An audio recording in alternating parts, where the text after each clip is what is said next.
Good morning, ma'am. Good morning, Miss. Morning.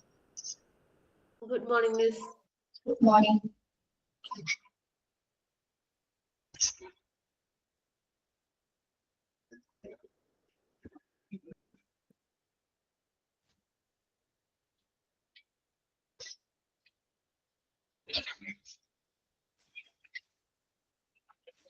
Body.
Personality factors in organization ആണ് നമ്മൾ കഴിഞ്ഞ ക്ലാസ്സിൽ എടുത്തത് അല്ലേ?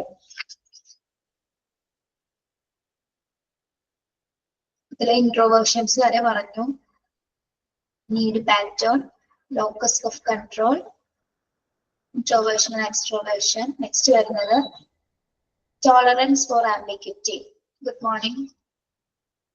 Tolerance for ambiguity.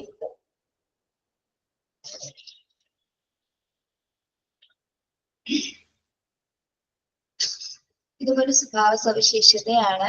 എന്താണെന്ന് നമുക്ക് നോക്കാം. This personality traits indicates the level of indefiniteness that people can endure with experiencing undue stress and can still foundation effectively.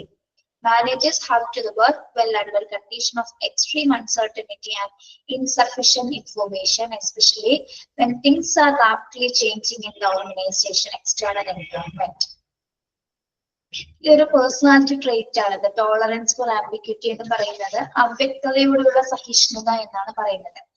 എന്താണ് ഈ അവ്യക്തതയോട് കൂടിയുള്ള സഹിഷ്ണുത എന്ന് പറയുന്നത്?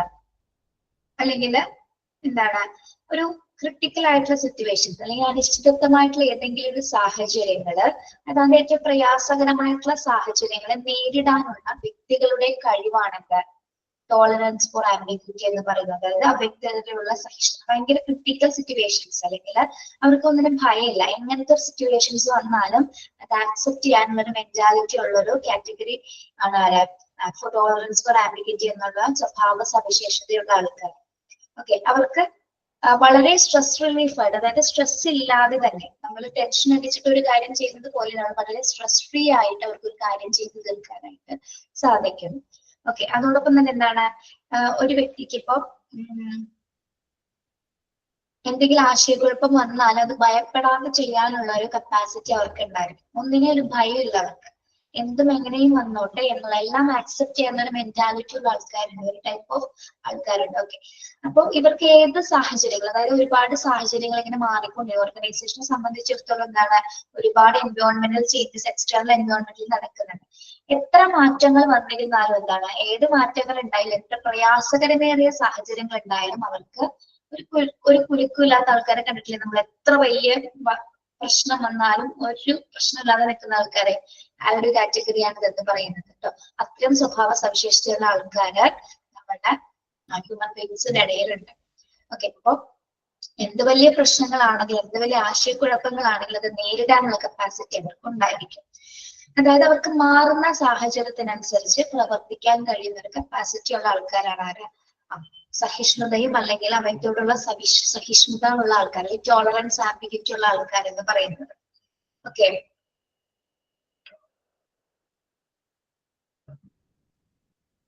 എല്ലാവർക്കും മനസ്സിലായ അനാവശ്യ സമ്മർദ്ദം ഒന്നും എടുക്കാതെ തന്നെ അവർക്ക് എത്ര ക്രിട്ടിക്കൽ സിറ്റുവേഷനും ഈസി ആയിട്ട് കൈകാര്യം ചെയ്യാൻ പറ്റും. ഓക്കെ, മനസ്സിലായോ?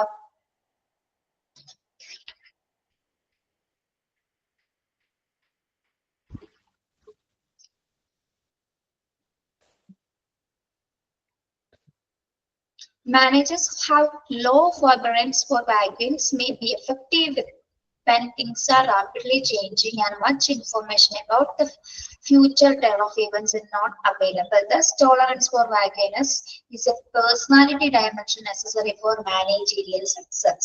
ഇവിടെ പറയുന്നത് എന്താണ്? ഫോർബറൻസസ് എന്ന് പറഞ്ഞാൽ സഹിഷ്ണുത എന്നൊരു മീനിങ് ആണ് കേട്ടോ. ഈ സഹാനുഭൂതി അല്ലെങ്കിൽ ഇനി വോഗനസ് എന്ന് പറയുന്നത് എന്താണ്? അവ്യക്തമായിട്ടുള്ള കാര്യങ്ങൾ. അതായത് ഉയർന്ന സഹിഷ്ണുത അല്ലെങ്കിൽ ഈ ഒരു കപ്പാസിറ്റി ഉള്ള മാനേജർമാരെ അവർക്ക് എന്താണ്? പരിമിതമായ വിവരങ്ങൾ ഉപയോഗിച്ച് ലിമിറ്റഡ് ആയിട്ടുള്ള ഇൻഫർമേഷൻസ് ഉപയോഗിച്ചുകൊണ്ട് വേഗത്തിൽ മാറിക്കൊണ്ടിരിക്കുന്ന സാഹചര്യങ്ങളെ ഫലപ്രദമായിട്ട് കൈകാര്യം ചെയ്യാനായിട്ട് സാധിക്കും. എന്തുകൊണ്ടാണ് അങ്ങനെ കൈകാര്യം സാധിക്കുന്നത്? അവർക്ക് ഒന്നിനെയും ഭയമില്ല, ഒരു സ്ട്രെസ്സസും അവിടെ അനുഭവിക്കുന്നില്ല. അങ്ങനെയുള്ള ഒരു മെന്റാലിറ്റിയാണ് അവർക്ക് രൂപപ്പെട്ടിരിക്കുന്നത്.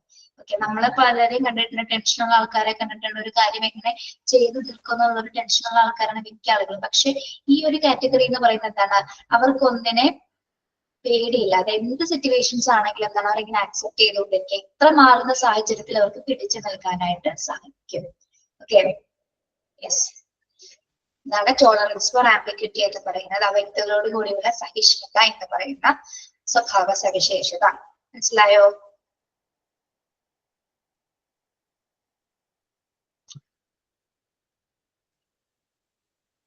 ഓക്കെ, ക്ലിയർ ആണോ?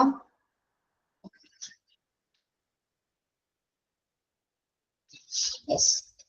അടുത്തത് നോക്കാം. അടുത്ത പേഴ്സണാലിറ്റി ഫാക്ടർ എന്ന് പറയുന്നത് നിങ്ങൾക്കറിയാം, self esteem and self concept. എന്താണ് self esteem and self concept എന്ന് പറയുന്നത്? പേജ് നമ്പർ ആരെങ്കിലും ഒന്ന് പറയട്ടോ. Self esteem and self confidence.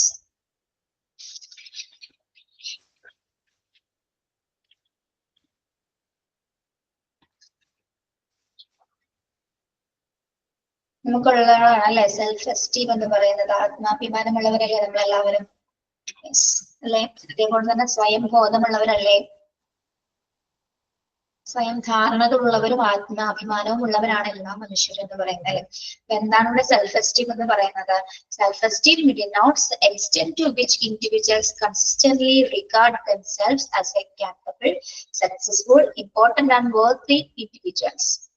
എന്താണ് ആത്മാഭിമാനം എന്ന് പറയുന്നത്? വ്യക്തികൾ തങ്ങളുടെ കഴിവുകളെ നമ്മുടെ കഴിവുകളെ അക്സെപ്റ്റ് ചെയ്ത് അതിന് ഒരു ഇമ്പോർട്ടൻസ് കൊടുത്ത് പറയുന്നതിനാണ് നമ്മൾ ഒരു കാര്യത്തിൽ നമ്മൾ പ്രൗഡ് ആയിട്ടിരിക്കും അല്ലെ? ഞാനതിൽ അഭിമാനിക്കുക എന്നുള്ള ഒരു കോൺസെപ്റ്റ് നമുക്ക് രൂപപ്പെടാറുണ്ട് ഓരോ ഇൻഡിവിജ്വൽസിനും. ചിലപ്പോ ഒരു കാര്യം സക്സസ് ആവുന്ന സമയത്താണ് ഈ ഒരു ആത്മാഭിമാനം നമുക്ക് ഉണ്ടാവാറ് അല്ലെ? ഒരു കാര്യം സക്സസ് ആയി മാറുമ്പോഴല്ലേ നമ്മൾക്ക് അതിൽ അഭിമാനം കൊള്ളുന്നതെന്ന് നമ്മൾ മനസ്സിലാക്കുന്നത് അല്ലേ? അല്ലാതെ ഒരു മോശമായ പ്രവൃത്തി ചെയ്യുന്നത് ഞാൻ അതിൽ അഭിമാനം കൊള്ളുന്നെന്ന് ആരും പറയില്ല അല്ലെ? നമ്മൾ സക്സസ്ഫുൾ ആവുന്ന ഏതെങ്കിലും കാര്യത്തിന് മാത്രമാണ് നമ്മൾ സെൽഫ് എസ്റ്റീം ആയിട്ടിരിക്കുന്നത്. Okay, the way individuals defines self-esteem is important to self-concept. Self-esteem is important to self-concept എന്ന് പറഞ്ഞാൽ എന്താണ്? സെൽഫ് എസ്റ്റീമും സെൽഫ് കോൺസെപ്റ്റും തമ്മിൽ എന്തെങ്കിലും ബന്ധമുണ്ടോ? അപ്പൊ എന്തുണ്ടെങ്കിൽ ഇത് ഉണ്ടാവുള്ളൂ? രണ്ടും അനിവാര്യമാണോ ഒരു വ്യക്തിയെ സംബന്ധിച്ചിടത്തോളം? രണ്ടും ഈക്വൽ ആയിട്ട് തന്നെ പോവേണ്ട കാര്യമാണ് അല്ലെ? സെൽഫ് എസ്റ്റീം ഉണ്ടെങ്കിൽ മാത്രമേ സെൽഫ് കോൺസെപ്റ്റുകൾ ഉണ്ടാവുള്ളൂ, അല്ലെങ്കിൽ ആത്മാഭിമാനം ഉണ്ടെങ്കിൽ മാത്രമേ സ്വയം ധാരണകൾ ഉണ്ടായിരിക്കുള്ളൂ. Okay, where the individual definite themselves as to who they are and drive their sense of identity. High self-esteem provide a high sense of self-concept.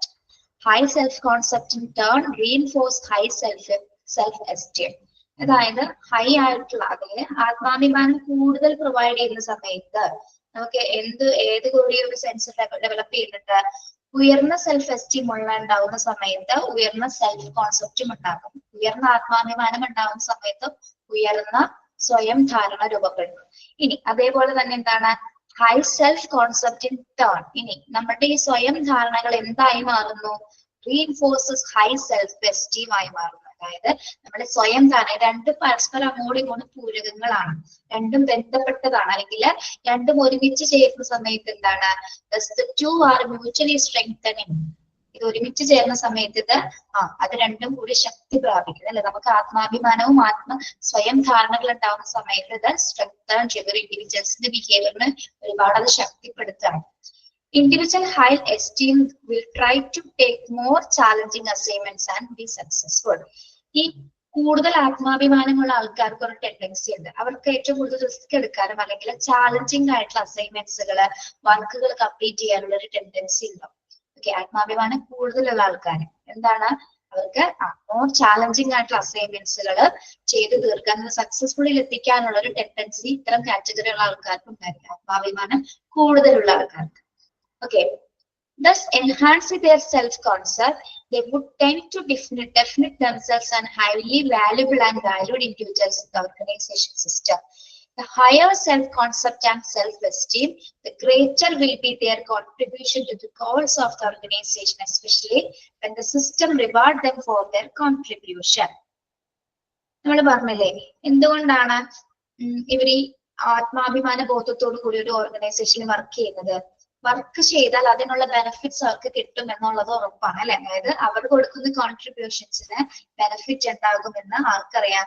അവിടെ വർക്ക് ചെയ്യുന്ന ഓരോ സ്റ്റാഫുകൾക്കും വ്യക്തമായിട്ടല്ല, ഓരോ ഇൻഡിവിജ്വൽസിനും വ്യക്തമായിട്ട് അറിയാം. അതായത് അവരെ സെൽഫിന്റെ ലക്ഷ്യം എന്ന് പറയുന്നത് എന്താണ്? നമ്മളൊരു ഓർഗനൈസേഷൻ എന്തൊക്കെ പ്രൊവൈഡ് ചെയ്യാൻ പറ്റുന്നോ പ്രൊവൈഡ് ചെയ്യുന്നതിനനുസരിച്ച് നമുക്ക് ബെനിഫിറ്റ് ഉണ്ടാകുമെന്ന് ഇത്തരം സെൽഫ് എസ്റ്റീം കോൺസെപ്റ്റുള്ള ആൾക്കാരെ വിശ്വസിക്കുന്നുണ്ട്. അതായത് അവര് വർക്ക് ചെയ്യുന്നതിന്റെ റിവാർഡ് അവർക്ക് കിട്ടും എന്നുള്ളത് അവർക്കൊരു വിശ്വാസമാണ്.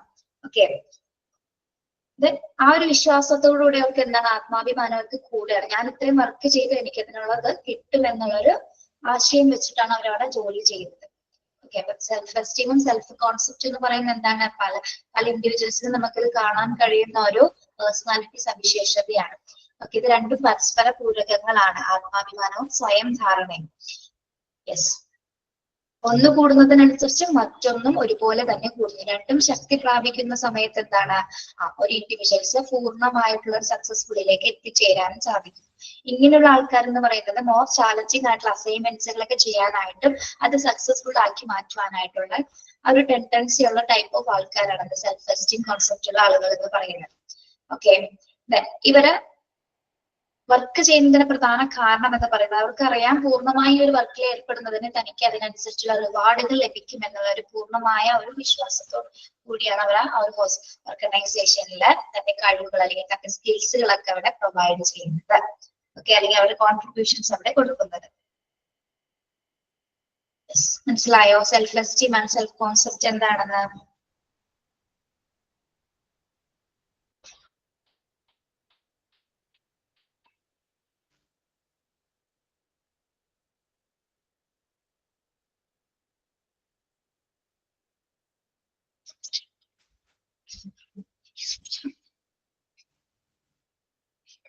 നെക്സ്റ്റ് പേഴ്സണാലിറ്റി ഫാക്ടർ എന്ന് പറയുന്നത് ഓതറിറ്റേറിയനിസം ആൻഡ് ഡോഗ്മാറ്റിസം ആണ്. ഓതറിറ്റേറിയനിസം ആൻഡ് ഡോഗ്മാറ്റിസം എവിടെയെങ്കിലും കേട്ടിട്ടുണ്ടോ നിങ്ങള്? കേട്ടിട്ടുണ്ടോ? സ്വേച്ഛാധിപത്യം എന്ന് കേട്ടിട്ടുണ്ടോ അല്ലെ? സ്വേച്ഛാധിപത്യം, യെസ് കേട്ടിട്ടുണ്ട്. ഓക്കെ, എന്താണെന്ന് നോക്കാം കേട്ടോ. ഇതും ഒരു സ്വഭാവ സവിശേഷതയാണ്, പേഴ്സണാലിറ്റി ഫാക്ടറിൽ വരുന്നതാണ്. Authoritarianism is the extent to which an individual believes that power and status difference are appropriate within hierarchical social system like organizations. For example, an employee who is highly authoritarian may unquestioningly accept directives or orders from his superior with more sovereignty. ഇനി ഓതറിറ്റേറിയനിസം എന്താണ്? സ്വേച്ഛാധിപത്യം എന്ന് പറയുന്നത് ഒരു വ്യക്തി എത്രത്തോളം ഒരു ഓർഗനൈസേഷനെ വിശ്വസിക്കുന്നു എന്നുള്ളതാണ്. അതായത് ഒരു വ്യക്തി അല്ലെങ്കിൽ അവിടെ വർക്ക് ചെയ്യുന്ന ഒരു സ്റ്റാഫ് ഒരു ഓർഗനൈസേഷനെ എത്രത്തോളം വിശ്വസിക്കുന്നു എന്നുള്ളൊരു അർത്ഥത്തിലാണ് ഓതർ സ്വേച്ഛാധിപത്യം എന്ന ഒരു ആശയത്തിലേക്ക് വരുന്നത്. അതെങ്ങനെയാണ്? അത് ഒരു വർക്ക് ചെയ്യുന്ന സമയത്ത് അവിടെ പല അധികാരങ്ങളുണ്ട്, പല പദവികളുണ്ട്, പല സംഘടനകളുണ്ട് ഒരു ഓർഗനൈസേഷൻ സംബന്ധിച്ചിടത്തോളം. അതിനകത്ത് വരുന്ന കാര്യങ്ങൾ ഒരു ശ്രേണിയായിട്ടാണ് ഇതൊക്കെ വരുന്നത് അല്ലെ. ഒരു ഹൈറാർക്കിക്കൽ സോഷ്യൽ സിസ്റ്റം ആണ് ഒരു ഓർഗനൈസേഷന്റെ അകത്ത് നടക്കുന്നത്. അത് കൺട്രോൾ ചെയ്യാനായിട്ട് ഒരാളും ഉണ്ടായിരിക്കും. അപ്പോ ഇതിനൊരു എക്സാമ്പിൾ ആയിട്ട് പറയുന്നത്, ഉയർന്ന സ്വേച്ഛാധിപത്യമുള്ള ആൾക്കാര്, ഒരു ജീവനക്കാരൻ അല്ലെങ്കിൽ ഉയർന്ന സ്വേച്ഛാധിപത്യമുള്ള ഒരു ജീവനക്കാരൻ തന്റെ മേലുദ്യോഗസ്ഥൻ പറയുന്ന കാര്യങ്ങൾ, തന്റെ മേലുദ്യോഗസ്ഥൻ കൊടുക്കുന്ന എല്ലാ ഡ്യൂട്ടീസും എന്ത് ചെയ്തിരിക്കും? പൂർണ്ണമായും ചെയ്യാനുള്ള ഒരു ഉത്തരവാദിത്തം കാണിക്കും. അതായത് സുപ്പീരിയർ കൊടുക്കുന്ന എല്ലാ ജോലികളും അങ്ങോട്ടൊന്നും ചോദിക്കാതെ തന്നെ, അതായത് അങ്ങോട്ട് അതിന്റെ വിമർശനങ്ങളൊന്നും ചോദിക്കാതെ തന്നെ അത് പൂർണ്ണമായിട്ട് ചെയ്യും. പക്ഷെ എന്താണ്, ഉയർന്ന സ്വേച്ഛാധിപത്യം ഇല്ലാത്ത ഈ ഒരു അതോറിറ്റേറിയനിസം സ്വഭാവം ഇല്ലാത്ത ആൾക്കാർ എന്ത് ചെയ്യും? തന്റെ മേലുദ്യോഗസ്ഥൻ അല്ലെങ്കിൽ സുപ്പീരിയർ കൊടുക്കുന്ന ജോലിയെ ചോദ്യം ചെയ്യുന്ന ആൾക്കാരെ കണ്ടിട്ടില്ലേ നമ്മള്? ഒരു ജോലി കൊടുത്താൽ അതിന് പലതരത്തിൽ അവർ ക്രിട്ടിസൈസ് ചെയ്യും, ക്വസ്റ്റ്യൻ ചെയ്യും അല്ലെ. പല രീതിയിൽ അതിനെ വിമർശിച്ചിട്ടായിരിക്കാം ജോലി ചെയ്യാനായിട്ട് അവർ ഇരിക്കുന്നത്. ചിലപ്പോൾ അത് ചെയ്യുകയില്ല. കണ്ടിട്ടില്ലേ? നമ്മള് ഒരു ജോലി സ്ഥലം എടുക്കുകയാണെങ്കിൽ ഇപ്പൊ ഹെഡ് പറയുന്ന കാര്യങ്ങൾ കൃത്യമായിട്ട് ചെയ്യുന്ന ആൾക്കാരുണ്ട്. സ്വേച്ഛാധിപത്യമുള്ള സ്വഭാവമുള്ള ആൾക്കാർ എങ്ങനെയാണ്? അത് പറയുന്ന രീതിയിൽ ചെയ്യും. പക്ഷെ ഈ ഒരു സ്വഭാവം ഇല്ലാത്തവരെ, സ്വേച്ഛാധിപത്യം എന്നൊരു ക്യാരക്ടറിസ്റ്റിക്സ് ഇല്ലാത്ത ആൾക്കാര് അവരുടെ മേലുദ്യോഗസ്ഥർ പറയുന്ന കാര്യങ്ങൾക്ക് എതിർക്കും. അതായത് എന്താണ്, എതിർത്ത് നിൽക്കാൻ കപ്പാസിറ്റി ഉള്ള ആൾക്കാരാണ് എന്ത് ഇതില് കൂടുതലായിട്ടും വരുന്നത്. മനസ്സിലായോ? അതായത് അവര് തല്ലിന് പിടിക്കും. നമ്മൾ പറയില്ല, ഇപ്പൊ നമ്മുടെ മാനേജർ ആയിക്കോട്ടെ, അവരോട് മത്സരിക്കാൻ അല്ലെങ്കിൽ എന്താണ് പറഞ്ഞു വാശി പിടിച്ചിട്ട് അതൊക്കെ ഇല്ലാതാക്കാനുള്ള ടെൻഡൻസി കാണിക്കുന്ന പ്രവണതയുള്ള കുറെ ആൾക്കാർ നമ്മുടെ കാറ്റഗറിയിലുണ്ട്. ഓക്കെ, അതായത് ചിലവരെന്താണ് പറയുന്ന കാര്യങ്ങൾ അതുപോലെ തന്നെ അനുസരിക്കും, അവരെ മേലുദ്യോഗസ്ഥരെ ചോദ്യം ചെയ്യില്ല. പക്ഷെ മറ്റുള്ളവരെങ്ങനെയാണ്?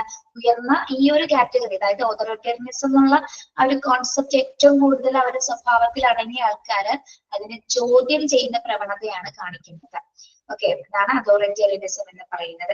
ശരിക്കും പറഞ്ഞ ഓർഗനൈസേഷനെ സംബന്ധിച്ചിടത്തോളം ഇങ്ങനെയുള്ള ആൾക്കാർ വരുമ്പോഴാണ് അവിടെ പ്രശ്നങ്ങൾ അല്ലെങ്കിൽ പ്രോബ്ലംസ് ഒക്കെ സ്റ്റാർട്ട് ചെയ്യുന്നത്. അതായത് മേലുദ്യോഗസ്ഥനും കീഴുദ്യോഗസ്ഥനും തമ്മിലുള്ള ഉണ്ടാകുന്ന പ്രശ്നങ്ങളല്ല, അതൊക്കെ ഇങ്ങനെയുള്ള ഒരു സ്വഭാവ സവിശേഷതയിൽ നിന്നുമാണ് അതൊക്കെ രൂപപ്പെടുന്നത്. ഓക്കെ, മനസ്സിലായോ ഓതോറിറ്റേറിയനിസം എന്താണെന്ന്?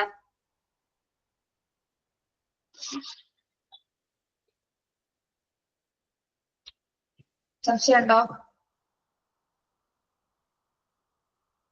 സ്വേച്ഛാധിപത്യം എന്നോട് എഴുതി വെച്ചോ കേട്ടോ. നമ്മളിലെല്ലാം മിക്കവരിലും ഉണ്ടാവാതിരിക്കാം ഇങ്ങനെ ഒരു സ്വഭാവം അല്ലെ.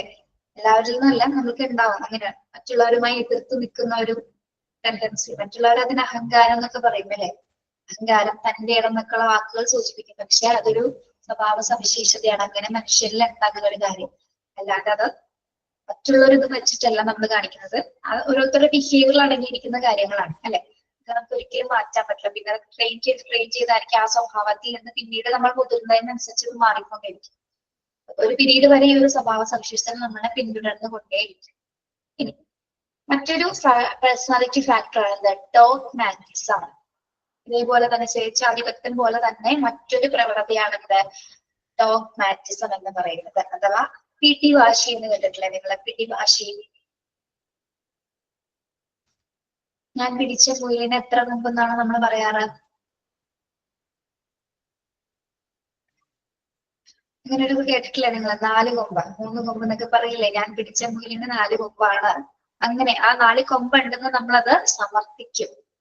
ആരൊക്കെ എന്തൊക്കെ പറഞ്ഞാലും എന്താണ് നമ്മൾ ആ ഒരു നമ്മളുടെ ആ ഇതിൽ നിന്ന് നമ്മൾ മാറില്ല. ആരെന്ത് പറഞ്ഞാൽ. അതാണ് ഡോഗ്മാറ്റിസം എന്ന് പറയുന്നത്. എന്താണ് നമുക്ക് നോക്കാം. Dogmatism is the stiffness of a person's belief and his or her openness to order viewpoints. The popular terms close-minded and open-minded define people who are more and less dogmatic in their beliefs. For example, a manager may be unwilling to listen to new ideas for doing something more effectively. He is said to be a person who is close-minded or highly dogmatic. ഡോഗ്മാറ്റിസം അഥവാ എന്താണെന്ന് നോക്കാം. അതായത് ഒരാളുടെ വിശ്വാസത്തിന്റെ കാഠിന്യാണ്, അല്ലെങ്കിൽ എന്താ പറയുന്നത്, ഒരാളൊരു കാഴ്ചപ്പാട് നമ്മളോട് പറയുകയാണെങ്കിൽ, അതായത് മറ്റുള്ളവർ പറയുന്ന കാര്യങ്ങൾ ഒരിക്കലും നമ്മൾ അംഗീകരിക്കാതെ എന്ത് ചെയ്യും, നമ്മുടെ നിലപാടിൽ തന്നെ ഉറച്ചു നിന്ന് മറ്റുള്ളവരെ താഴ്ത്തിക്കെട്ടുന്ന രീതിയിലുള്ള ഒരു പ്രവണതയുള്ള ഒരു സ്വഭാവം ഉണ്ട് അല്ലെ? മനുഷ്യന് അങ്ങനെ ഒരു സ്വഭാവം ഉണ്ട്, കണ്ടിട്ടില്ലേ നിങ്ങള്? അതായത് ഒരാളുടെ കാഴ്ചപ്പാടിൽ മറ്റൊരാളെ അഭിപ്രായം പറയുമ്പോൾ അത് നമ്മൾ ചിന്തിച്ചത് എന്താണോ അത് മാത്രം ശരിയാവണമെന്നുള്ള രീതിയിലുള്ള ആൾക്കാരുണ്ട്. കണ്ടിട്ടുണ്ടോ നിങ്ങൾ അങ്ങനെ? മറ്റുള്ളവർ നമ്മൾ അംഗീകരിക്കില്ല, മറ്റുള്ളവർ പറയുന്ന കാര്യങ്ങൾ നമ്മൾ അംഗീകരിക്കാത്ത രീതിയിലുള്ള കാറ്റഗറി ആൾക്കാരുണ്ട്. ഓക്കെ, അതാണ് എന്താ ഡോഗ്മാറ്റിസം, പിടിവാശിയുള്ള ആൾക്കാർ എന്ന് പറയുന്നത്. ഓക്കെ, അതായത് നിർബന്ധ ബുദ്ധിക്കാരെന്ന് നമുക്ക് വേണമെങ്കിൽ അവരെ പറയും. നിർബന്ധ ബുദ്ധിയാണ്, എനിക്ക് ഇത് തന്നെ വേണം, ഞാൻ ഈ ഒരു കാര്യമാണ് ചെയ്യുന്നത്, അങ്ങനെ തന്നെ ചെയ്യും, ഞാൻ ഇന്നാണ് വരുന്നത്, ഞാൻ ഇന്ന് തന്നെ വരുള്ളൂ. കഴിഞ്ഞിട്ട് അല്ലാതെ അവരെ ചിന്ത അവർക്ക് ഒരു വിഷമം തോന്നുക, അല്ലെങ്കിൽ അയ്യോ ഞാൻ അങ്ങനെ പറഞ്ഞത് തെറ്റായി പോയെന്നൊരു ഇത് അവർക്ക് വരില്ല. എന്തുകൊണ്ടാണ്? അവർക്ക് ഈ ഒരു സ്വഭാവ സവിശേഷത എന്തുകൊണ്ടുണ്ട്, അതായത് പിടിവാശി എന്നുള്ള ഒരു സവിശേഷത ഉള്ളത് കൊണ്ട് തന്നെ എന്താണ്, അവര് മറ്റുള്ളവരെ ആഗ്രഹങ്ങളും മറ്റുള്ളവരെ അംഗീകരിക്കുന്ന രീതിയിലുള്ള ഒരു പെരുമാറ്റവും കാണിക്കും. അതായത് മറ്റുള്ളവരുടെ വിശ്വാസങ്ങൾക്ക് ഒരു പ്രാധാന്യവും ഇതിൽ കൊടുക്കില്ല. ഓക്കെ,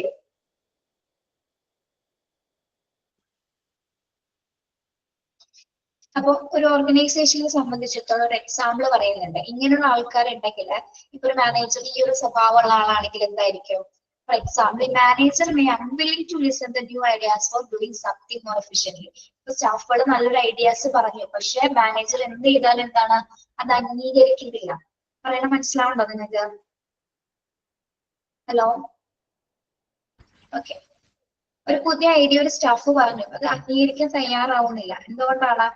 അദ്ദേഹത്തിന് ഈ ഒരു സ്വഭാവ സവിശേഷതയുണ്ട്, അത് പിടിവാശി എന്ന ഡോഗ്മാറ്റിസം എന്നൊരു പ്രവണത ഉള്ളത് കൊണ്ട് തന്നെ എന്താണ്, അദ്ദേഹം അതിന് വില്ലിംഗ് ആവില്ല, അൺവില്ലിംഗ് ആവുന്നു. Is said to a person who is close minded, അല്ലെങ്കിൽ നമ്മൾ ഇതിനെ ക്ലോസ് മൈൻഡഡ്, ഓപ്പൺ മൈൻഡഡ് എന്നൊക്കെ പറയാറുണ്ട്. നമ്മള് ക്ലോസ് മൈൻഡഡ്, ഓപ്പൺ മൈൻഡഡ് എന്ന് പറയുന്നത് എന്താണ്? ക്ലോസ് മൈൻഡഡ്, ഓപ്പൺ മൈൻഡഡ് എന്ന് പറയുന്നത്, നിങ്ങൾ ഓപ്പൺ മൈൻഡഡ് ആയിട്ടുള്ള ആൾക്കാർ എങ്ങനെ പറയാറ്? ആളെല്ലാം തുറന്നു പറയും അല്ലെ? ആൾക്ക് വേറെ ഒളിവോ മറയോ ഒന്നുമില്ല, എല്ലാ കാര്യങ്ങളും നേരെ പോന്ന രീതിയിൽ പറയും. ക്ലോസ് മൈൻഡഡ് എന്ന് പറയുന്നത് എന്തായിരിക്കും? ക്ലോസ് മൈൻഡഡ് നാരോ ആണ് അധികം, ഒരു ഇടുങ്ങിയ ക്ലോസ്ഡ് എന്ന് പറയുമ്പോൾ കുറച്ച് അടുപ്പമല്ലേ വേണ്ടത്? ക്ലോസ് മൈൻഡഡ് എന്ന് പറയുമ്പോൾ അടുപ്പമാണ്, ഇടുങ്ങിയ മനസ്സാണ് അല്ലെ? ഇടുങ്ങിയ മനസ്സെന്ന് പറയുമ്പോൾ നമുക്ക് ഇമോഷണലി ഡിസ്റ്റർബ്ഡ് ആവുന്ന മനസ്സായിരിക്കോ? ഇടുങ്ങിയ ചിന്താഗതിയാണ്, ശരിയാണ്. ഇടുങ്ങിയ ചിന്താഗതിയുള്ള ആൾക്കാരാണെങ്കിൽ ഓപ്പൺ മൈൻഡഡ് എന്ന് വെച്ചാൽ എന്തും നമുക്ക് അവരോട് പറയാം, അല്ലെങ്കിൽ അവർ ആ ഒരു രീതിയിൽ അക്സെപ്റ്റഡ് ആയിരിക്കും. പക്ഷെ ഇവിടെ പറയുന്നത് എന്താണ്?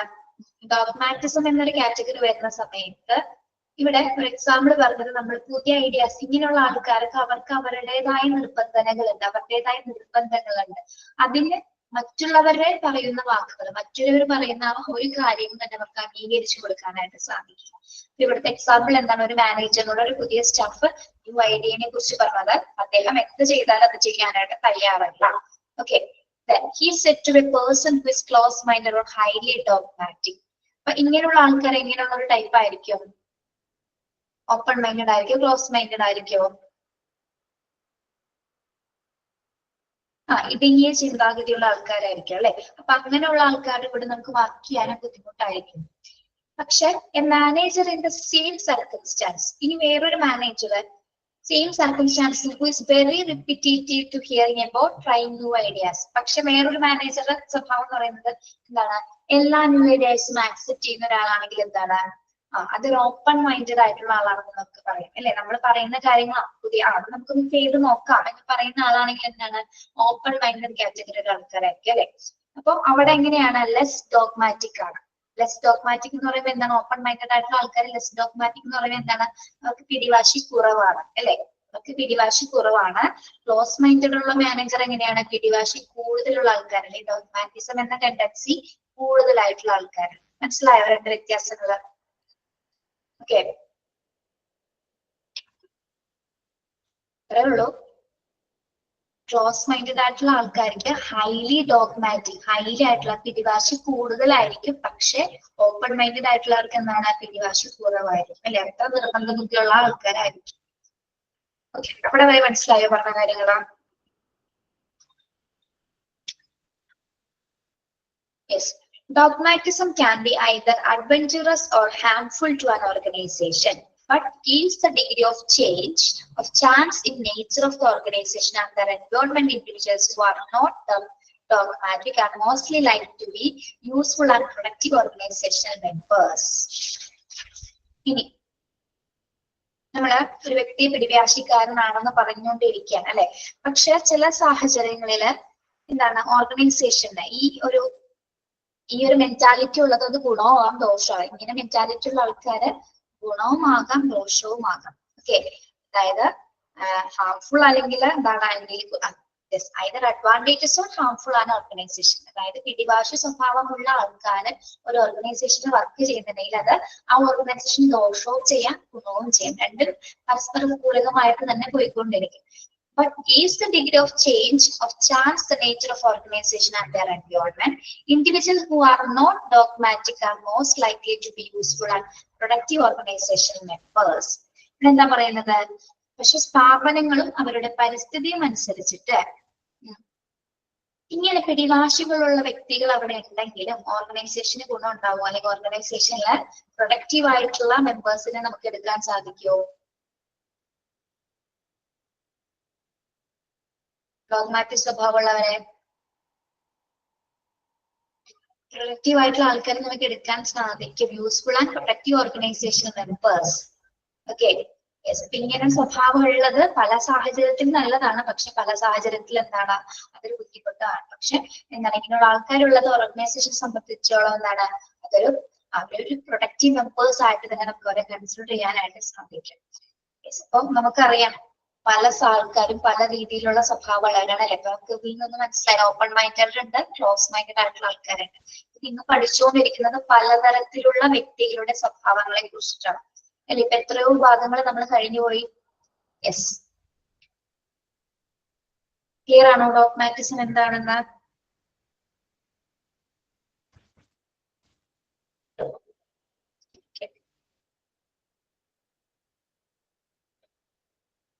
Next risk propensity. Risk propensity എന്താണ്? റിസ്ക് പ്രോപ്പൻസിറ്റി എന്ന് പറയുന്നത്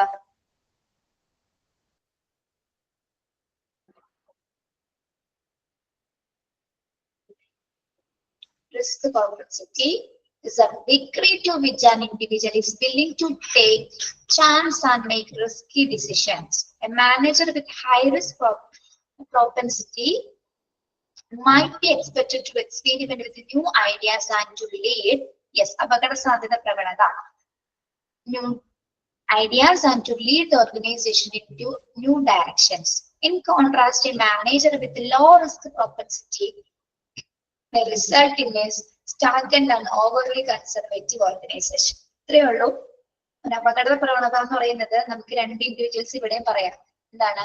കുറെ ആൾക്കാരുണ്ട്, എന്തൊക്കെ റിസ്ക് സംഭവിച്ചാലും അതൊക്കെ ചാലഞ്ച് ചെയ്തിട്ട് അതൊക്കെ നേരിടാനായിട്ട് എത്ര അപകട സാധ്യതകൾ ഉണ്ടെങ്കിൽ എന്താണ് ഏതവസരത്തിലും അത് ആക്സെപ്റ്റ് ചെയ്യാൻ പറ്റുന്ന ആൾക്കാരുണ്ട്. അതായത് എത്രത്തോളം റിസ്ക് ഉള്ള പരിപാടിയാണെങ്കിലും ആ സമയത്ത് എന്താണ് അതിൽ നിന്ന് മാറാതെ ആ റിസ്ക് ഏറ്റെടുക്കാനുള്ള കപ്പാസിറ്റി ഉള്ള ആൾക്കാരുണ്ട്. പക്ഷെ അപ്പൊ അങ്ങനെയുള്ള ആൾക്കാരെന്ന് പറയുന്നത് എന്താണ്? ഒരു വ്യക്തി എത്രത്തോളം ഇവിടെ പറയുന്നത് എന്താണ്? The degree to which individual is willing to take chances and make risky decision. ഒരു വ്യക്തി എത്രത്തോളം അവസരങ്ങൾ എടുക്കുന്നു, എത്രത്തോളം അപകടകരമായിട്ടുള്ള തീരുമാനങ്ങൾ എടുക്കുന്നു, അല്ലെങ്കിൽ അതിൽ എത്രത്തോളം അധികം അപകടമാണെന്ന് അറിഞ്ഞിട്ടും അത് തയ്യാറാകാനുള്ള ഒരു മനസ്ഥിതിയാണ് എന്താ റിസ്ക് പ്രോപ്പൻസിറ്റി അല്ലെങ്കിൽ അപകട പ്രവണത എന്ന് പറയുന്നത്. റിസ്ക് ഉണ്ടെന്ന് നമുക്കറിയാം, എന്നിട്ട് നമ്മൾ അതിലേക്ക് ചെല്ലുന്നത് എന്താണ്? നമ്മളത് തരണം ചെയ്യുന്നുള്ള ഒരു വിശ്വാസം ഉള്ളത് കൊണ്ടാണ്. അങ്ങനെയുള്ള മെന്റാലിറ്റി ഉള്ള ആൾക്കാരുണ്ട്. Manager with high risk propensity may be expected to experiment with new ideas and to lead the organization in new directions. അപ്പോ ഒരു മാനേജറിനെ സംബന്ധിച്ചിടത്തോളം എന്താണ്? ഉയർന്ന റിസ്ക് പ്രവണതയുള്ള മാനേജർ ആണെങ്കിൽ എന്താണ്? അദ്ദേഹത്തിന് പുതിയ ആശയങ്ങൾ പിന്തുടരാനും ഓർഗനൈസേഷനെ മറ്റൊരു ഡയറക്ഷൻസിലേക്ക് കൊണ്ടുപോകാനും സാധിക്കും. അതായത് എത്ര ക്രിട്ടിക്കൽ സിറ്റുവേഷൻസും അപകട സാധ്യത ഉണ്ടെങ്കിലും അതിൽ നിന്ന് പുതിയ ഐഡിയാസ് കണ്ട് ആ ഓർഗനൈസേഷനെ കുറച്ചുകൂടി സക്സസീവ് ആക്കാനായിട്ടുള്ള ഒരു ടെൻഡൻസി അദ്ദേഹത്തിന് ഉണ്ടായിരിക്കും. എങ്ങനെയുള്ള ആൾക്കാരെയാണ് നമ്മൾ പറയുന്നത്? ഹൈ റിസ്ക് പ്രോപ്പൻസിറ്റി ഉള്ളവർ, അതായത് ഏറ്റവും അപകട സാധ്യത പ്രവണതയുള്ള മാനേജർമാർക്ക്. അവർക്ക് എന്താണ് ന്യൂ ഐഡിയാസ് എക്സ്പീരിമെന്റ് പരീക്ഷണം നടത്തുവാനും റിസ്കുകൾ ഇഷ്ടമായിരിക്കും, റിസ്ക് ഇഷ്ടപ്പെടുന്ന ആൾക്കാരുണ്ടോ. അപ്പൊ റിസ്കിന് ശേഷം നമ്മൾ ഒരു സക്സസിലേക്ക് എത്തിച്ചേരും അല്ലെ, അതിൽ നിന്നൊരു എന്തെങ്കിലും തരത്തിലുള്ള സാറ്റിസ്ഫാക്ഷൻ കിട്ടുന്നുണ്ടാവും അല്ലെ. അതേപോലെ ഇനി ലെസ് ആയിട്ടുള്ള അല്ലെങ്കിൽ റിസ്ക് പ്രോപ്പൻസിറ്റി ലെസ് ആയിട്ടുള്ള ആൾക്കാർ, റിസ്ക് ഒന്നും ഏറ്റെടുക്കാൻ പറ്റാത്ത ആൾക്കാരുണ്ട് അല്ലെ, അങ്ങനെയുള്ള മാനേജർമാരുണ്ട്. അങ്ങനെയുള്ളവർ എന്തായിരിക്കും? In contrast, a manager with a low risk propensity may result in stagnant and overly conservative organization. അങ്ങനെയുള്ളവർ ഒരു ഓർഗനൈസേഷന് നല്ലതായിരിക്കുമോ? റിസ്ക് അല്ലെങ്കിൽ അപകട സാധ്യതകളൊന്നും ഏറ്റെടുക്കാൻ പറ്റാത്ത ആൾക്കാരുള്ളത്. അങ്ങനെയുള്ളവർക്ക് പുതിയ ഐഡിയാസോ അല്ലെങ്കിൽ പുതിയ കൺസർവേറ്റീവ് ആയിട്ടുള്ള കാര്യങ്ങളൊന്നും ചെയ്യാനായിട്ട് സാധിക്കില്ല. എന്തുകൊണ്ടാണ്? അവർക്ക് പേടിയാണ് അല്ലെ, റിസ്ക് ചെയ്ത് കഴിഞ്ഞാൽ എന്തെങ്കിലും സംഭവിക്കുക എന്നുള്ളൊരു പേടി കൊണ്ടുള്ള അല്ലെങ്കിൽ ആ ഒരു കോൺഫിഡൻസ് ഇല്ലാത്ത ടൈപ്പ് ഓഫ് ആൾക്കാരാണ്. പക്ഷെ റിസ്ക് പ്രോപ്പൻസിറ്റി ഹൈ, അപകട സാധ്യത പ്രവണതയുള്ള സ്വഭാവ സവിശേഷതയുള്ള ആൾക്കാർ എന്താണ്? പുതിയ ആശയങ്ങളെയും പുതിയ പരീക്ഷണങ്ങളെയും നേരിട്ടുകൊണ്ട് ഓർഗനൈസേഷനെ സക്സസിലേക്ക് എത്തിക്കാനുള്ള പ്രവണത കാണിക്കും. അല്ലാത്തവരെന്താണ്? അതിൽ നിന്ന് മാറി നിൽക്കും. അതാണ് എന്ത്? റിസ്ക് പ്രോപ്പൻസിറ്റി എന്ന് പറയുന്നത്. ഓക്കെ, എത്ര അപകടം പിടിച്ച സാഹചര്യങ്ങളിൽ അപകട തീരുമാനങ്ങൾ എടുത്തുകൊണ്ട് അതിനൊക്കെ മുന്നോട്ട് പോകാൻ കഴിവുള്ള പ്രാപ്തരായിട്ടുള്ള വ്യക്തികളാണ് ഈ ഒരു കാറ്റഗറിയിൽ ഉൾപ്പെടുന്നത്. മനസ്സിലായോ?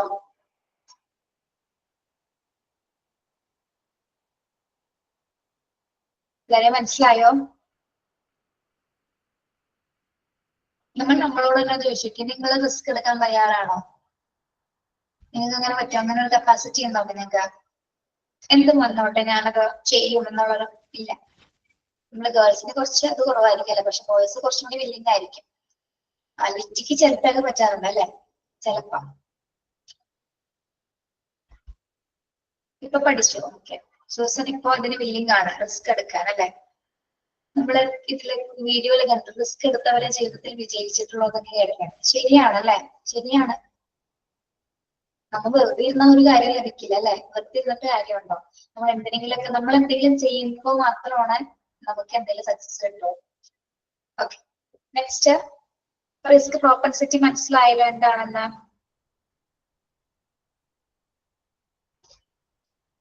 നെക്സ്റ്റ് മാക്കിവെല്ലിയനിസം. നെക്സ്റ്റ് കാറ്റഗറിയാണ് പേഴ്സണാലിറ്റി ഫാക്ടർ ആണ്. നെക്സ്റ്റ് മാക്കിവെല്ലിയനിസം. ഇതും കേട്ടിട്ടുണ്ടാവോ? തന്ത്രപരമായിട്ടുള്ള കാര്യങ്ങളൊക്കെ കേട്ടിട്ടുണ്ടാവും. തന്ത്രപരം എന്നൊക്കെ കേട്ടിട്ടുണ്ടാവും അല്ലെ, സ്ട്രാറ്റജി എന്നൊക്കെ കേട്ടിട്ടുണ്ടാവും. എന്താണ് ഈ മാക്കിവെല്ലിയനിസം എന്നൊരു സ്വഭാവ സവിശേഷത? നമുക്ക് നോക്കാം.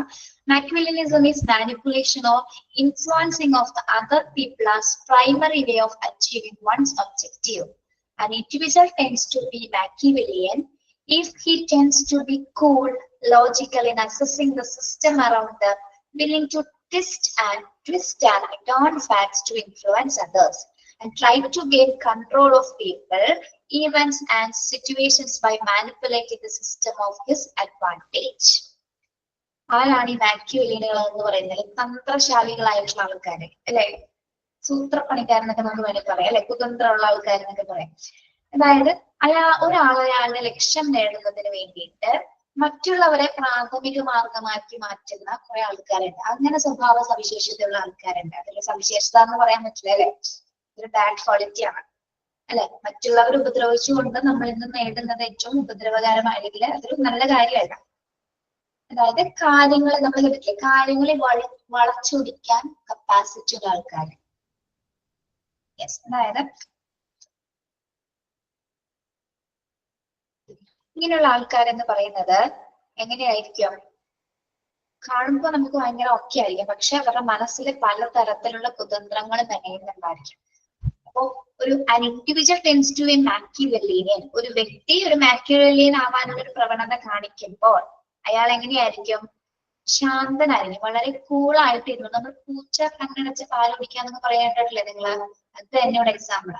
അതായത് നമുക്ക് പുറമെ ആളെ നോക്കുമ്പോൾ വളരെ കൂളാണ്, പക്ഷെ നമ്മുടെ ഈ സീരിയൽ കില്ലർ എന്നൊക്കെ പറയുന്ന പോലെ തന്നെ അങ്ങനത്തെ ഒരു ടെൻഡൻസി ഉള്ള ആൾക്കാരായിരിക്കും. യെസ്, അതായത് തന്റെ കാര്യം നേടണമെങ്കിൽ മറ്റുള്ളവർ അതിനെ ആയുധമാക്കണം, അല്ലെങ്കിൽ മറ്റുള്ളവർ എന്തെങ്കിലും തരത്തിൽ ഡിസ്ട്രോയ് ചെയ്തുകൊണ്ട് ഒരു കാര്യം കൊടുത്തിട്ട് അതിനെ ട്വിസ്റ്റ് ചെയ്യും. അയാൾ അതിനെ ആ സിറ്റുവേഷൻസിനെ മാറ്റി വേറൊരു രീതിയിലാക്കി അവരെയൊക്കെ ആൾക്കാരെയൊക്കെ അയാളുടെ കൺട്രോളിലാക്കിക്കൊണ്ട് സ്വന്തം നേട്ടത്തിനായിട്ട് എന്താണ് പ്രവർത്തിക്കും. ചിലപ്പോ ഓർഗനൈസേഷന് വരെ അയാളുടെ കയ്യിലാക്കാനുള്ള കപ്പാസിറ്റി ആർക്കുണ്ടായിരിക്കും? ഇത്തരത്തിൽ തന്ത്രപരമായിട്ട് ചിന്തിക്കുന്ന ആൾക്കാർക്ക് ഉണ്ടായിരിക്കും. അതൊരു പേഴ്സണാലിറ്റിയാണ്. അങ്ങനെ ഒരു സ്വഭാവം ഉള്ള ആൾക്കാരുണ്ട് അല്ലെ? നമ്മൾ സിനിമയിലൊക്കെ കൂടുതൽ കണ്ടിട്ടുണ്ടോ? റിയാലിറ്റിയിലും ഉണ്ട്.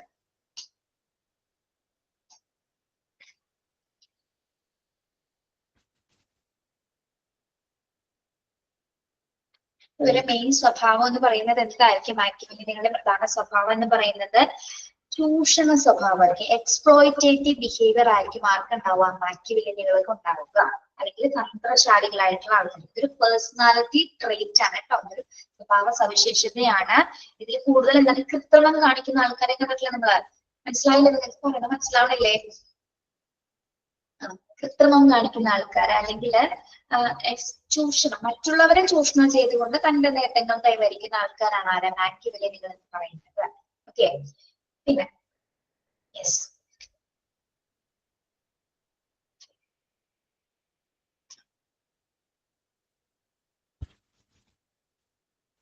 കൊടുത്തിട്ടുണ്ടല്ലോ. willing to twist and turn facts to influence others and try to gain control of people, events and situations by manipulating the system of his advantage. അയാൾ എന്താ ചെയ്യുന്നത്? സ്വന്തം നേട്ടത്തിന് വേണ്ടിയിട്ട് അയാള് മറ്റുള്ളവരുടെ മറ്റുള്ളവരെയും കൂടെ അദ്ദേഹം പെടുത്തുന്ന രീതിയിലുള്ള ഒരു സ്വഭാവ പ്രവണതയായിരിക്കും മാക്കിയവെല്ലിയനിലുള്ള ആൾക്കാർക്ക് ഉണ്ടായത്. പക്ഷെ അവരെ കണ്ടു കഴിഞ്ഞാൽ നമുക്ക് തോന്നില്ല, ഒരു പാവം പിടിച്ച ആളാണെന്ന് തോന്നും. പക്ഷെ വളരെ ശാന്തനായിരുന്നു കൊണ്ട് തന്നെ അവിടെ ഇരുന്ന് പല തന്ത്രങ്ങളും മെനയുന്ന ഒരാളായിരിക്കും ആര്? മാക്കിയവെല്ലിയൻസ് എന്ന് പറയുന്നത്. ഓക്കെ, യെസ്, മനസ്സിലായോ അത്?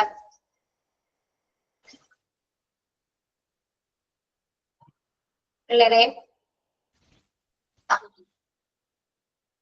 ക്ലിയർ? ഇനി type A and B personalities. ഇതിൽ നമ്മൾ ഏതാണെന്ന് നമുക്ക് തിരിച്ചറിയാം കേട്ടോ. Type A and B personality. Type A എന്ന് പറയുന്നത് ഒരു കാറ്റഗറിയാണ്, ടൈപ്പ് ബി എന്ന് പറയുന്നത് ഒരു കാറ്റഗറിയാണ് കേട്ടോ.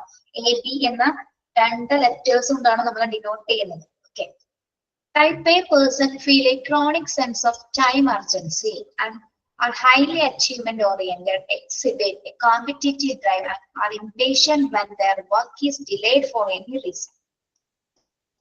Type B person are easy-going individuals who do not sense the time urgency and who do not experience the competitive drive. Type A individuals are significantly more prone to heart attacks than type B individuals.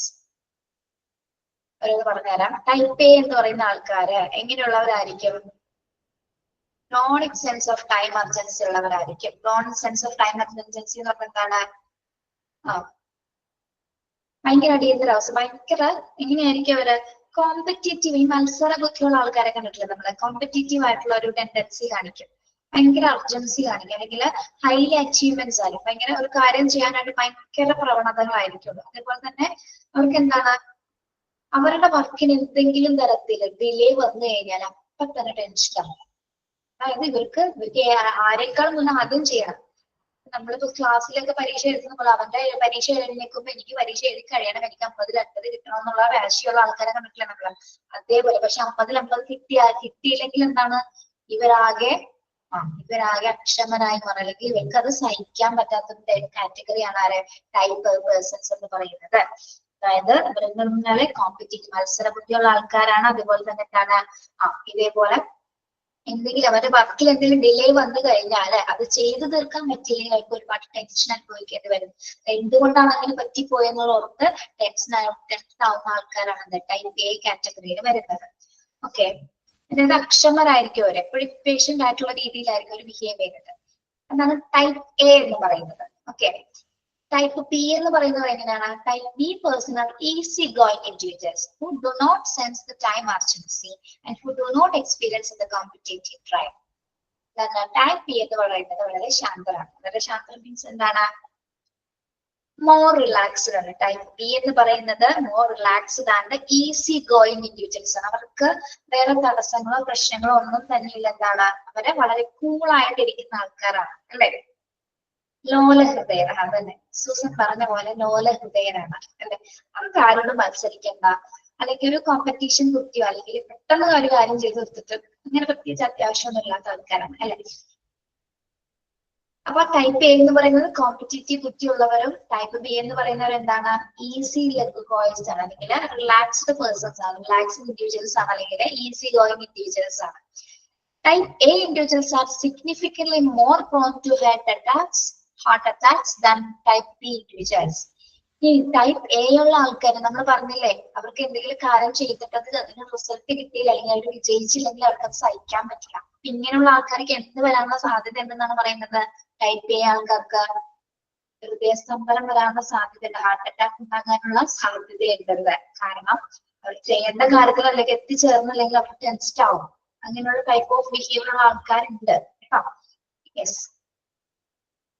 ഇനി അത് B ഇൻഡിവിജ്വൽസിനേക്കാൾ കേട്ടോ, B ഇൻഡിവിജ്വൽസിനല്ല A ഇൻഡിവിജ്വൽസിനാണ്, type A പേഴ്സൺസിനാണ് ഇത്തരത്തിലുള്ള സാധ്യത ഉള്ളത്. Y? Type A people help the organization to move ahead in relatively short period of time. They may also suffer health problems which might be harmful to both themselves and the organization in the long run. ഇനി ഇവിടെ പറയുന്നത് എന്താണ്? ഈ type A കാറ്റഗറിയിലുള്ള ആൾക്കാർ അവരുടെ ഓർഗനൈസേഷന് എന്താണ് താരതമ്യേന കുറഞ്ഞ സമയത്തിനുള്ളിൽ മുന്നോട്ട് പോകുന്ന രീതിയിലുള്ള ആക്ടിവിറ്റീസ് ആയിരിക്കും അവർ കൊടുക്കുന്നത്. കാരണം അവർ വർക്ക് ചെയ്യുന്നുണ്ടെങ്കിലും അവർക്ക് ഒരുപാട് സഫർ ചെയ്യേണ്ടി വരുന്നത്. ടൈപ്പ് എ പേഴ്സൺ എന്ന് വെച്ചാൽ എന്താണ് നമ്മൾ പറഞ്ഞത്? അവർക്ക് എല്ലാത്തിലും വിജയം വേണം, എല്ലാത്തിലും മുൻപിൽ വേണം, അല്ലെങ്കിൽ അവരെപ്പോഴും എന്താണ് അവർക്ക് നോ എന്നൊരു പറ്റില്ല, അവർക്ക് എല്ലാത്തിലും സക്സസ് ആകുന്ന ഒരു മെന്റാലിറ്റിയാണ്. അപ്പൊ അങ്ങനെയുള്ളവർക്ക് എന്താണ് കൂടെ സഫർ ചെയ്യേണ്ടി വരുന്ന സിറ്റുവേഷൻ ആണ്. മറ്റു ബി ടൈപ്പിലെ ആൾക്കാർക്ക് എന്താണ് അവർക്ക് ഒരു പ്രശ്നമില്ല അല്ലെ. അവരെങ്ങനെയാ പോകുന്നത്? അവർ ഈസി ഗോയിങ് ആണ്, അവർക്ക് വേറെ ഒരു മത്സര ബുദ്ധി ഒന്നും ഇല്ലാതെ പോകുന്ന ആൾക്കാരാണ്. അവർ വളരെ കൂളായിട്ട് പോകുന്നത്, അവർക്ക് വേറെ ടെൻഷനോ ഒന്നുമില്ല. പക്ഷെ ഇവരെങ്ങനെയാണ്? അവർ ഒരുപാട് സഫർ ചെയ്യുന്നത് കൊണ്ട് തന്നെ അവർക്ക് ഒരുപാട് ഹെൽത്ത് പ്രോബ്ലംസ് ഉണ്ടാകും അല്ലെ. നമ്മുടെ സ്ട്രെസ് വരുമ്പോൾ തന്നെ എന്താണ് നമുക്ക് ഹെൽത്ത് പ്രോബ്ലംസ് അല്ലെങ്കിൽ ബി തുടങ്ങിയ മുതലായ മറ്റു അസുഖങ്ങൾ, മാനസികമായിട്ടുള്ള അസുഖങ്ങളിലേക്ക് വരെ പോകാനുള്ള സാധ്യതയുണ്ട്. അത് ഓർഗനൈസേഷന്റെ ഒരു നടത്തിപ്പിന് ഏറ്റവും വളരെ ഹാർട്ട്ഫുൾ ആയിട്ട് മാറാനും സാധ്യതയുണ്ട്. ഓക്കെ, ഇങ്ങനെയുള്ള ആൾക്കാർ ടൈപ്പ് എ ഉള്ള ആൾക്കാർ. ബി ഓക്കെ, ഒരു പ്രശ്നമില്ല. നിങ്ങൾ ടൈപ്പ് എ ആണോ ബി ആണോ? നിങ്ങള് ടൈപ്പ് ബി ആണ്. ടൈപ്പ് എ ഉണ്ട്. ടൈപ്പ് എ ഉണ്ടോ? മുഹസിനൊക്കെ ടൈപ്പ് എക്കാരാണ്. നമ്മുടെ ജോലിയുടെ കാര്യം മാത്രമല്ല കേട്ടോ, അത് എല്ലാ കാര്യങ്ങളും അങ്ങനെയാണ്. നമ്മുടെ വീട്ടിലെ കാര്യങ്ങളാണെങ്കിലും നമ്മുടെ പേഴ്സണൽ കാര്യങ്ങളാണെങ്കിലും ഈ ടെൻഡൻസി ഉള്ള ആൾക്കാരുണ്ട്. ഓക്കെ, ലാസ്റ്റ് ഫാക്ടർ എന്ന് പറയുന്നത് ടൈപ്പ് എയും ബിയും മനസ്സിലായ രണ്ട് പേഴ്സണാലിറ്റീസ് ഏതൊക്കെയാണെന്ന്? Type A characterized by competitive and urgency behavior. Type B എന്ന് പറയുന്നത് എന്താണ്? Are more relaxed and easy going individuals. അത്രേ ഉള്ളു കേട്ടോ. പിന്നെ രണ്ടുള്ള ആൾക്കാരുണ്ട്, പക്ഷെ കൂടുതലും ടൈപ്പ് ബി ആണുള്ളത് അല്ലെ. വേറെ ഇപ്പോഴത്തെ ആൾക്കാർക്ക് കുറെയൊക്കെ അറിയാം, സമയം സ്ട്രെസ് റിലീഫ് ആയിട്ടൊക്കെ നടക്കാനുള്ള ആൾക്കാർ അറിയാം. അടുത്തത് നമ്മുടെ പേഴ്സണാലിറ്റി ഫാക്ടറെ ലാസ്റ്റ് ഫാക്ടർ ആണ് എന്ത്? Work ethic orientation. Work ethic orientation ഞാൻ ഇത്രയും പോകുമെന്ന് വിചാരിച്ചില്ല കേട്ടോ. ടീച്ചറൊന്നും നോക്കിയിട്ടില്ല, കൃത്യമായിട്ടൊന്നും നോക്കിയിട്ടില്ല. വർക്ക് എത്തിക് എന്താണെന്ന് നോക്കാതെയാണ് വന്നിരിക്കുന്നത്. പക്ഷെ നോക്കാൻ പറയാൻ പറ്റും അല്ലെ.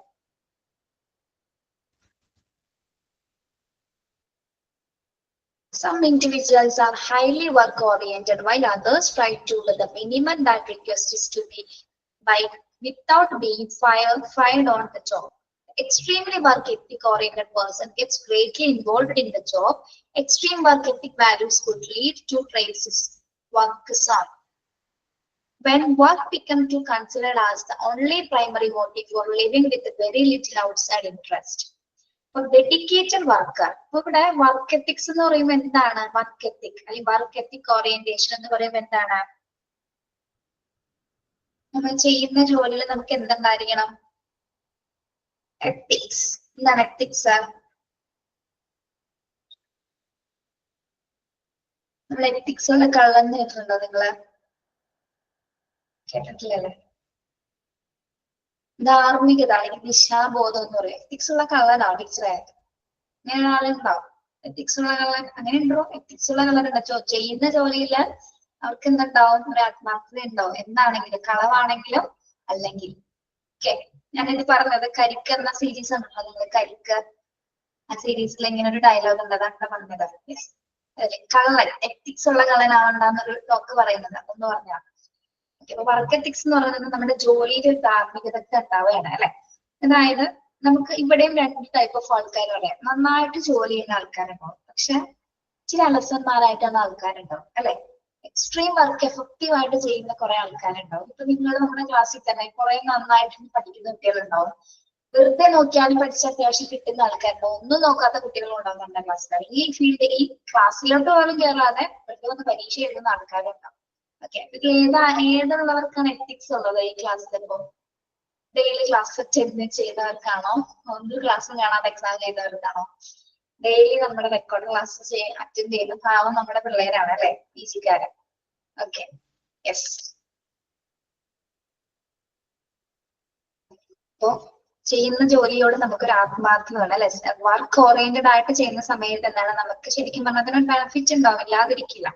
ഓക്കെ, ചില വ്യക്തികൾ ജോലിയിൽ അമിതമായിട്ട് ശ്രദ്ധ കേന്ദ്രീകരിക്കും. ചില വ്യക്തികൾ എന്താണ് ശ്രദ്ധ കേന്ദ്രീകരിക്കാത്ത രീതിയിൽ അത് ഒട്ടും ഇൻവോൾവ് ആവാതെ, ചിലവരെന്താണ് ഫുള്ളി ഇൻവോൾവ്ഡ് ആവും, മറ്റുള്ളവരെ ഇൻവോൾവ് ആവാത്ത രീതിയിൽ വർക്ക് ചെയ്യും. അപ്പൊ അതായത് തന്റെ ജോലിയിൽ ഒരു വാല്യൂ കണ്ടെത്തും അല്ലെ. ഞാൻ ചെയ്യുന്ന ജോലിക്ക് ഒരു മൂല്യമുണ്ട്, എനിക്കതിന് ഒരു നല്ലൊരു ബെനിഫിറ്റ് ഉണ്ടാവണം എന്നുള്ള രീതിയിൽ വർക്ക് ചെയ്യുന്നവരുണ്ട്. വളരെ സിമ്പിൾ ആയിട്ട് ജോലി ഒരു ഭാരമായിട്ട് കാണാത്ത ആൾക്കാരുണ്ട് അല്ലെ. യെസ്. അതായത് ചിലവർ ചെയ്യുന്നത് ജോലിക്ക് പോണം എന്നൊരു കോൺസെപ്റ്റ് ഉള്ളവരുണ്ട്. ജോലിക്ക് പോണം, ജോലിയുണ്ട്, അങ്ങനെ രണ്ട് രീതി ചിന്തിക്കുന്നവരുണ്ട്. അതാണ് വർക്കോളിസം എന്ന് പറയുന്നത്. Extreme work ethic values would lead to traits of workaholism when work be considered as the only primary motive for living with very little outside interest. നമ്മള് ജോലിക്ക് പോകാൻ വേണ്ടി മാത്രമാണോ ജീവിക്കുന്നത്? ജോലിക്ക് വേണ്ടി പോകാൻ മാത്രമാണോ ജീവിക്കുന്നത്? ആണോ? അല്ല, പിന്നെ എന്തിനാണ്? ഈ ജോലിയോട് ഇത്ര താല്പര്യമുള്ളവർക്ക് മാത്രമാണ് വർക്കഹോളിസം എന്നൊരു കോൺസെപ്റ്റ്, ആ ഒരു സവിശേഷത ഉണ്ടാവുക. അല്ലാത്തവർക്ക് അത് വരുന്നില്ല. ഓക്കെ, അതൊരു ഭാഗം, ജോലി നമ്മുടെ ജീവിതത്തിന്റെ ഒരു ഭാഗമാണെന്ന് വിശ്വസിക്കുന്നതിന്റെ ഒരു പ്രശ്നമല്ല. അല്ലാത്തവർക്കാണ് ഇത് ഇത്ര ഇമ്പോർട്ടൻസ് കൊടുക്കേണ്ടി വരുന്നത്. അപ്പോൾ dedicated worker turning to work can sometimes become while alternative to facing non-work related problems. For a high level of work ethic orientation of members of is good for the organization to achieve its goal. Too much workaholism which might lead to untimely burnout and health problems is dysfunctional for both organization and the workaholic members. എന്താ പറയുന്നത്?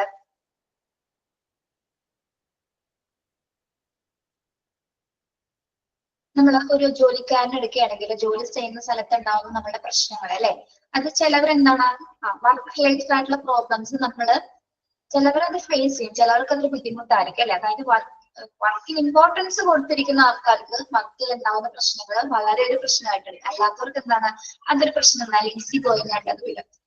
പക്ഷെ high level of work ethic orientation ഉള്ള members is good for the organisation to achieve goals. പക്ഷെ ഇതൊരു നല്ല സ്വഭാവമാണെന്നാണ് ഇവിടെ ഓർഗനൈസേഷനെ സംബന്ധിച്ചിടത്തോളം പറയുന്നത്. കാരണം ഓർഗനൈസേഷനോട് കമ്മിറ്റ്മെന്റ് ഉള്ള ആൾക്കാർ അല്ലെങ്കിൽ തന്റെ ജോലിയിൽ ഉത്തരവാദിത്തമുള്ള ആൾക്കാർ എന്താണ് ആ ഓർഗനൈസേഷൻ നല്ല കാര്യമല്ലേ, അവർക്ക് അച്ചീവ്മെന്റിൽ ഉണ്ടാവുന്നുള്ളൂ. ഓക്കെ, അപ്പൊ അങ്ങനെയുള്ള ആൾക്കാർ എന്താണ് ഗുഡ് മെമ്പേഴ്സ് എന്ന നിലയിലാണ് നമ്മൾ ഇതിനെ വ്യാഖ്യാനിക്കുന്നത്. Too much workaholism which might lead to ultimately burn out the health problems. പക്ഷെ നമ്മൾ ഒരുപാട് ഇങ്ങനെ വർക്ക് എന്ന് പറഞ്ഞിരുന്നു കഴിഞ്ഞാൽ എന്താണ് നമുക്ക് എന്ത് സംഭവിക്കാം? ജോലിക്ക് ഇത്ര ഇമ്പോർട്ടൻസ് കൊടുത്തു കഴിഞ്ഞാൽ നമുക്ക് എന്ത് സംഭവിക്കാനുള്ള സാധ്യതയുണ്ട്?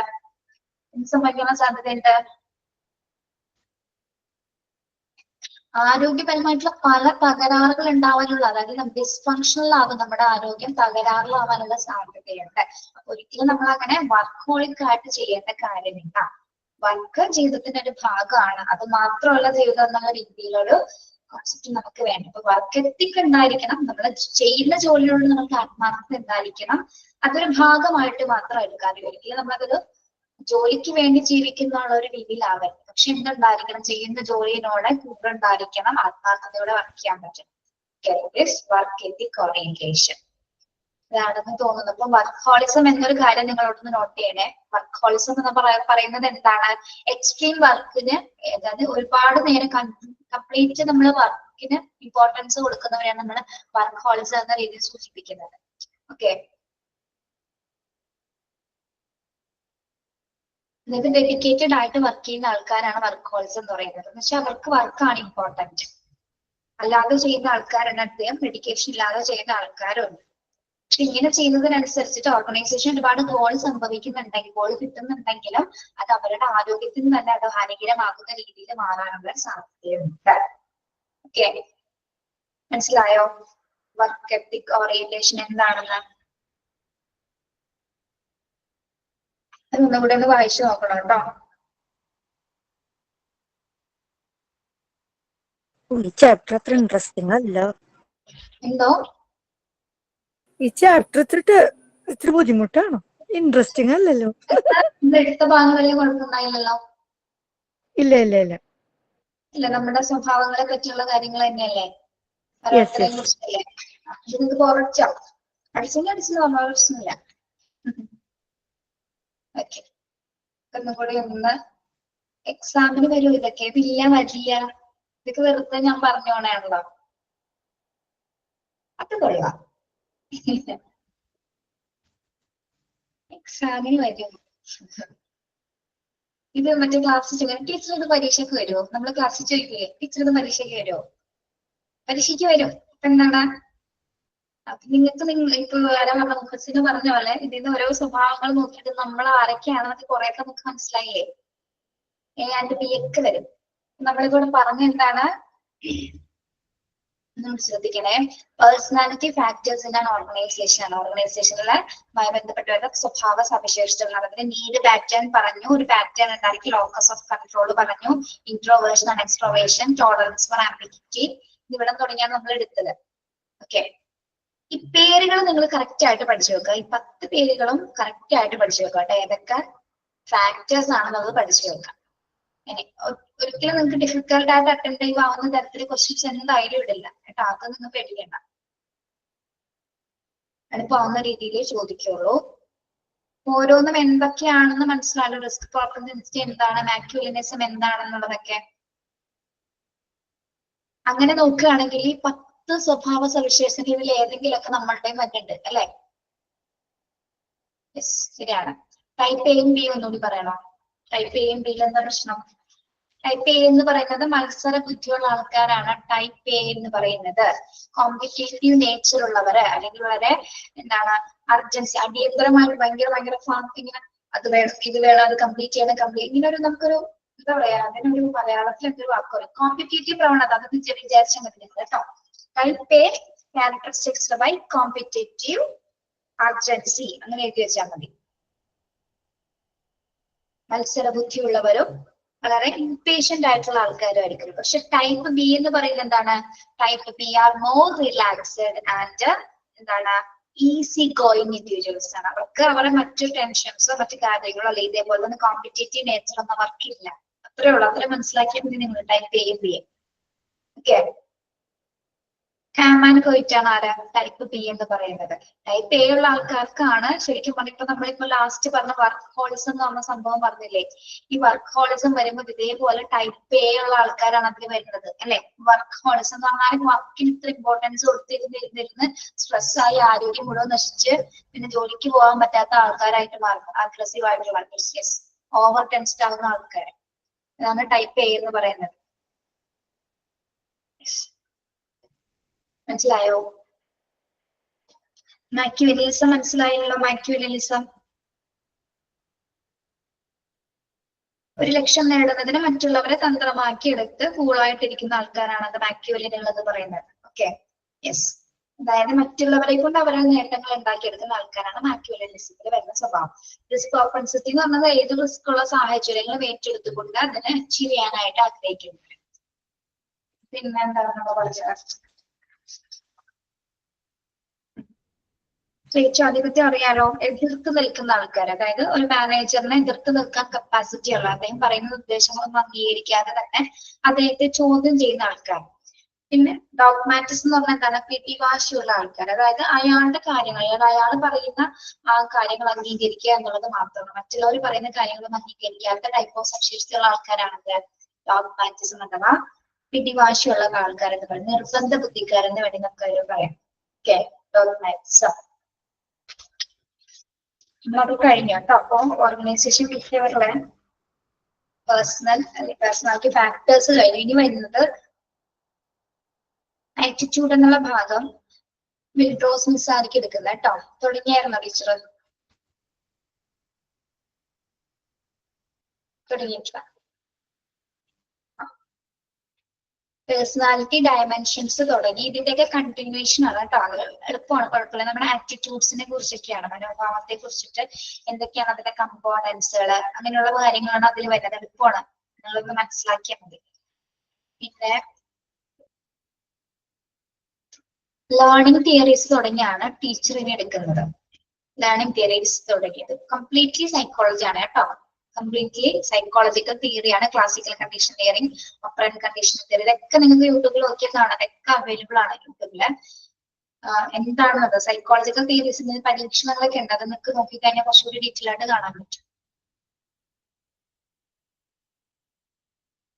അതുകൂടി കഴിഞ്ഞാൽ മോട്ടിവേഷൻ ഓൾറെഡി തീരാറായതല്ലേ.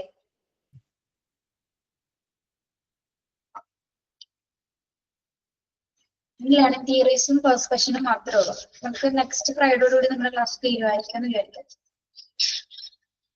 ഓക്കെ,